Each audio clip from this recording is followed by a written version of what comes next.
we did a short video on no shortcuts to the spiritual path. And some questions came from that, which I wanted to talk a little bit about. First is, what is the absolute point of view? And what relevance does that have to our life? In a very real way, there is no absolute point of view. Because everything that we see, hear, smell, taste, and touch comes from our personal view. Even if we see the whole sky, we see the whole sky with our eyes. So the absolute point of view in that sense is an abstraction, is an idea. On the other hand, seeing the wholeness of things, that is, that there is truth everywhere, from our personal view to the sky, to the space that holds the sky, gives us a direct experience of the interconnectedness of all things. And the interconnectedness of all things means everything is working okay. So to see that everything is working okay, when you push down on the right, something in the left comes up. When you solve this problem, it leads to that problem. When you go left, it leaves a vacuum behind you on the right. So when we actually can have a sense of the total interconnectedness of all things, we also have a sense of everything's okay. And having a practice that is based upon we're not trying to rectify a broken being, but rather we're actually trying to, if trying to is the right word, become one with that truth, that we, as we are,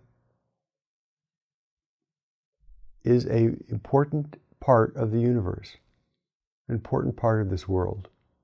And as we are, we have some growth to do. As we are, we have to respond to circumstances. So the absolute point of view is, in a way, a big, spacious mind that sees the interconnectedness and the presence of all things. Everything is important.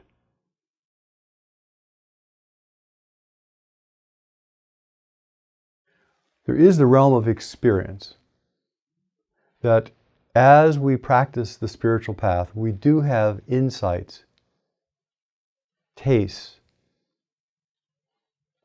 maybe insight is not the right word, but in experience of a view that is larger than our small self, larger than our idea of who we think we are. Whether that insight be a quick glimpse or something that is we rest in for a little while, it is inclusive, bright, it is full, it has vibrancy to it, movement with no movement, always present. So we have those insights, which we often call spiritual. And then we have the embodiment of those insights, the functioning of those insights, that insight. So one can have deep insight into the nature of things, but when you get out into a relationship where you begin to do your job or you're in traffic, it doesn't function. We don't have access to it in a way. It doesn't inform our daily life. So what I mean by spiritual maturity is, does the depth of our insight really truly inform the life that we are living? We see that everything is whole and complete, a little glimpse of that. Does that whole and completeness, that okayness, inform our relationship with difficult people or our problem-solving capabilities? And that is an ongoing, infinitely, from my vantage point, deep practice to continually rest and know that which the conceptual mind cannot know, and to live in accordance, using the conceptual mind, with truths that are beyond the conceptual mind. The outcome of all that is kindness, warmth, appreciation, no war. So as each person goes on, the ocean of Dharma and truth is infinitely deep. And the expression of that truth is infinitely varied. So you can think of it as the vertical and the horizontal. And both are equally important for a well-rounded spiritual life.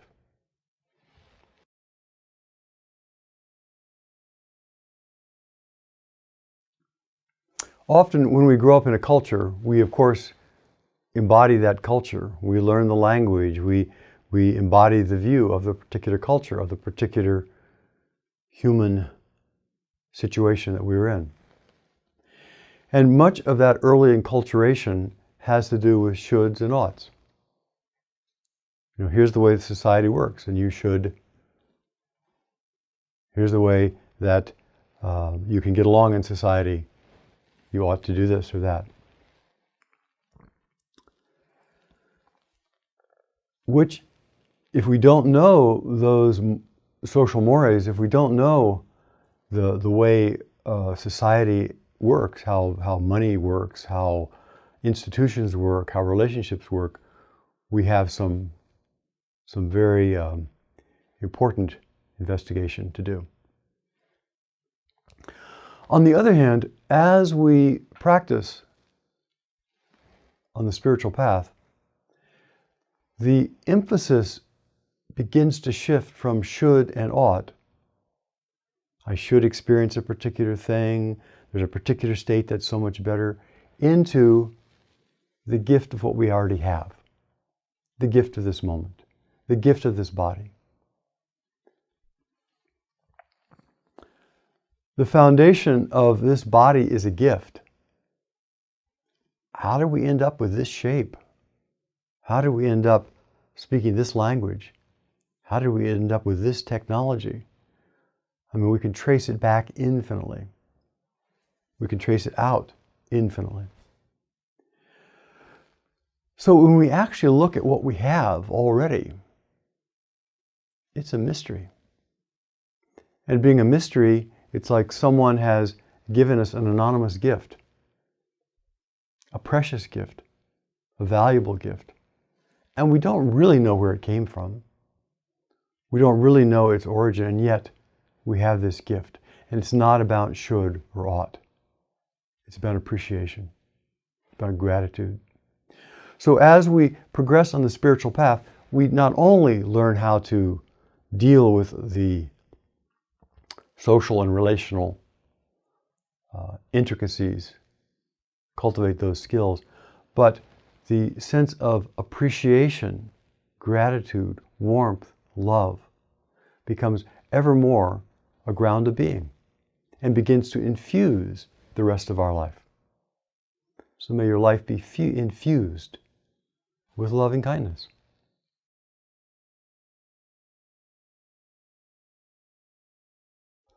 We start off feeling, if we're practicing genuinely, that not only do we have to have confidence we're on the right path, and then we have to have confidence in the experiences that we see on that path. And if we begin taking that confidence and those experiences as a penultimate goal or a genuine real insight into the absolute, then we begin thinking, I've got something, I know something, I am special. And so one of the traps of the spiritual path is this reification, this concretization, this trying to put it into a box that we can hold of our experience. So that's an inevitable state. Anybody who has a deep insight always wants to go back to the insight. That's my experience. Always.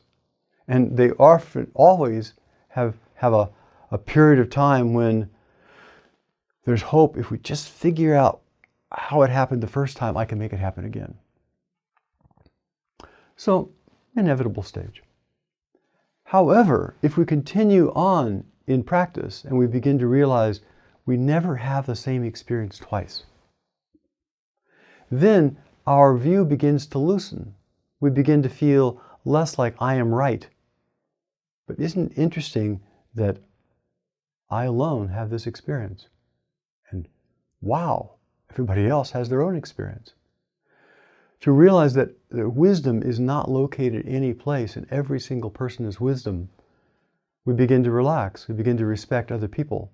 That everybody, given what they're thinking, is doing their best to find freedom from suffering, to embody wisdom, to learn.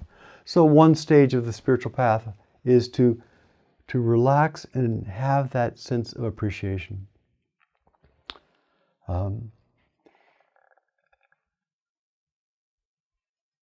Which helps to dilute that feeling of I or we are right, we got the best way, we are the one and only. Spreads out. And then as we keep practicing, we realize that everything is connected. Everything is connected. Everything is part of this world, or everything is part of my view, my awareness. There is nothing that exists outside of our awareness. So you take the most egregious acts and the most beneficent acts, they're all part of our awareness. So another aspect of practice is to see the total inclusivity of the nature of mind. And that includes inside, outside, and in between. The seen and the one seeing are not two.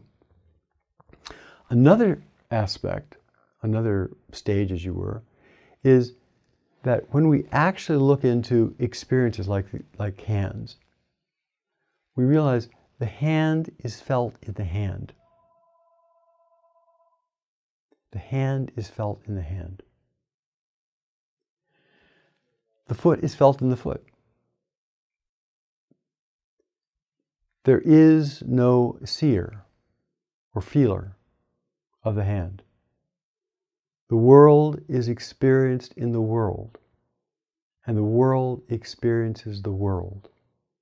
And there is no one observing that. It's all happening magically in this moment